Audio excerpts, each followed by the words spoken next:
Assalamualaikum warahmatullahi wabarakatuh. Semangat pagi anak-anak. Kita lanjut ke pertemuan kedua, masih materi yang sama yaitu fluida statis. Tetapi pada pertemuan kali ini kita akan membahas mengenai tegangan permukaan, gejala kapilaritas, gejala meniskus cekung dan cembung, serta penerapan hukum Stokes tentang viskositas dalam kehidupan sehari-hari. Sebelumnya kita sudah mempelajari tentang beberapa hukum dalam fluida statis, yaitu ada hukum Pascal, tekanan hidrostatis, Archimedes, dan lain sebagainya ya. Nah, sekarang kita belajar mengenai tegangan permukaan suatu zat. Di sini kalian bisa melihat ada beberapa ekor nyamuk yang berjalan di atas permukaan air, serta di sebelah sini ada silet yang mengapung di permukaan air. Kalian pasti sudah pernah belajar mengenai tegangan permukaan ya. Jadi, tegangan permukaan itu sebenarnya terjadi karena adanya gaya kohesi. Kohesi itu artinya adalah gaya tarik-menarik antar partikel sejenis yang menyebabkan silet maupun si nyamuk dapat terapung di atas air. Jadi nyamuk ini bukan ninja ya, tetapi karena adanya tegangan permukaan. Rumus umum tegangan permukaan ya, gamma. Jadi ini Y ini bukan tegangan permukaan, Y ini adalah naik turunnya zat cair dalam kapiler. Jadi tegangan permukaan itu adalah yang ini, gamma. Nah, gamma itu dipengaruhi oleh apa? Oleh massa jenis. Nih, massa jenis zat cair. R itu jari-jari penampang pipa, nanti Bu akan berikan gambarnya seperti apa. Gravitasi dan cos theta. Cos theta itu sudut kontak. Tapi yang paling amat mempengaruhi adalah massa jenis. Ketika massa jenis zat cair kita ubah, maka tegangan permukaannya akan berubah. Ingat, tegangan permukaan zat cair yang paling mempengaruhi adalah massa jenis. Ketika massa jenisnya kita ubah, maka tegangan permukaannya akan berubah. Nah, jadi kalau kita perhatikan, di sini ada meniskus cembung, di sini ada meniskus cekung. Nah, yang dimaksud dengan tegangan permukaan itu akibat dari peristiwa adesi dan kohesi ya. Nah, sekarang kita akan melakukan kegiatan eksplorasi, kegiatan 1. Nanti di rumah kalian boleh mencoba secara per kelompok, nanti akan Ibu berikan panduannya di akhir video ya, untuk melakukan kegiatan percobaan 1 ya. Nanti kalian lakukan kegiatan percobaan 1 langkah 1 sampai dengan 4 dengan cara divideokan. Jadi kalian meletakkan silet di atas permukaan air secara perlahan, jangan sampai tercebur. Kemudian setelah silet mengapung, nanti pelan-pelan kalian taburkan deterjen di atas permukaan air, lalu amati apa yang terjadi, apakah silet pelan-pelan jatuh ataukah tetap berada di atas permukaan. Nanti kalian buat dokumentasinya seperti yang Ibu pandukan pada akhir video ya. Oke, sekarang kita masuk ke meniskus. Di sini ada gambar butiran air yang menempel di gelas. Di sini ada gambar termometer yang diisi dengan air raksa. Kira-kira apa yang menyebabkan air menempel dan mengapa termometer itu isinya sebagian besar menggunakan air raksa? Nah, ini tadi sudah pernah Ibu singgung juga ya, bahwasanya hal itu disebabkan oleh adanya adesi dan kohesi. Jadi adesi itu menyebabkan meniskus cembung. Jika adesinya lebih besar, jika kohesinya lebih besar, maka meniskusnya akan cembung. Sebaliknya, jika kohesinya lebih kecil daripada adesi, maka menyebabkan meniskus cekung. Mengapa kita menggunakan termometer yang diisi air raksa? Karena ketika terjadi perubahan suhu, air raksa akan naik turun dan tidak menempel di dinding kaca. Sehingga itulah alasannya mengapa air raksa digunakan sebagai cairan pengisi termometer. Karena kalau menempel cairannya di kaca, maka pembacaan skalanya akan menjadi sulit.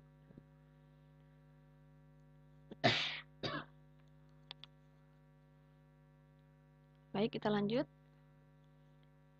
Yang ke-9 ada gejala kapilaritas. Di SMP juga sudah pernah dijelaskan, di pelajaran biologi juga sudah pernah dijelaskan. Jadi kapilaritas itu apa? Kapilaritas itu adalah gejala naiknya air melalui pembuluh-pembuluh tanaman ya. Itu kalau di pelajaran biologi, sama saja di pelajaran fisika juga seperti itu. Nah, jadi kalian lihat ini ada 3 gelas yang diisi air yang berbeda. Ternyata ketika kita celupkan kain atau tisu, maka si kain ini yang di sebelah sini akan cenderung biru dan sebelah sini akan cenderung kuning. Itu karena apa? Karena adanya gejala kapilaritas. Nah, sekarang bagaimana jika tanaman yang kita tanam itu airnya kita warnai? Kira-kira apa yang terjadi ya? Apakah nanti tumbuhnya akan sesuai dengan warna air yang kita warnai ataukah tidak? Nah, kita lihat di sini.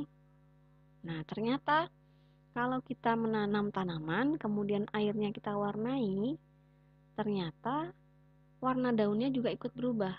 Nah, ini nanti kita bisa buktikan ya melalui percobaan sederhana. Nah, kira-kira bagaimana ini pendapat Anda? Ternyata airnya turut mempengaruhi warna daunnya ya. Nah, nanti kalian coba pada kegiatan 2. Mencoba untuk membuktikan apakah benar akan terjadi seperti ini. Ya. Jadi kalian lakukan langkah 1 sampai dengan 6 untuk membuktikan peristiwa kapilaritas pada tanaman tadi, ya. Kita lanjutkan ke hukum Stokes tentang viskositas. Nah, di sini ada 2 cairan yang berbeda kekentalan, ada spiritus dan minyak. Nah, kekentalannya berbeda. Jadi yang dimaksud dengan viskositas itu adalah tingkat kekentalan fluida.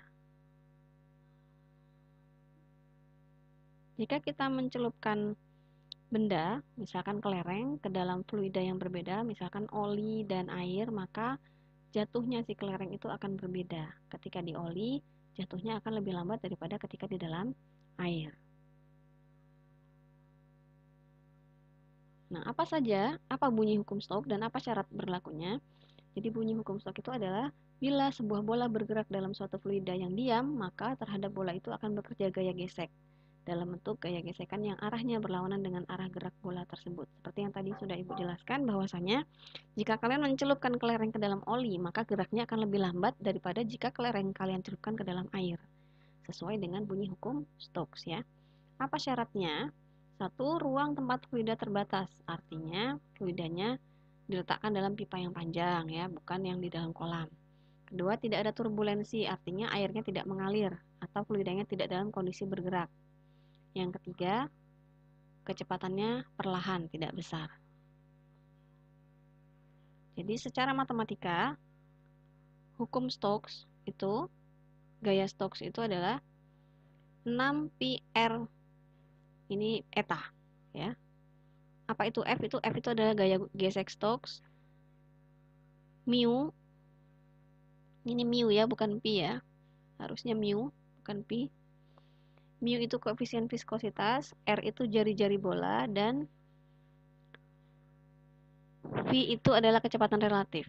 Ini harusnya rumusnya adalah 6 mu RF. Ini terjadi kesalahan pengetikan ya. Nah, digunakan pada apa hukum Stokes itu? Hukum Stokes itu dalam dunia kedokteran sangat amat memberikan sumbangsih yang besar ya, terutama dalam hal penyakit yang berkaitan dengan kelainan pada pembuluh darah. Jadi di gambar ini sebenarnya adalah gambar sel darah yang mengalir dalam pembuluh darah. Nah, hukum Stokes ini bisa digunakan untuk mendeteksi terjadinya penyempitan pembuluh darah atau penyakit apa ya, stroke mungkin namanya ya.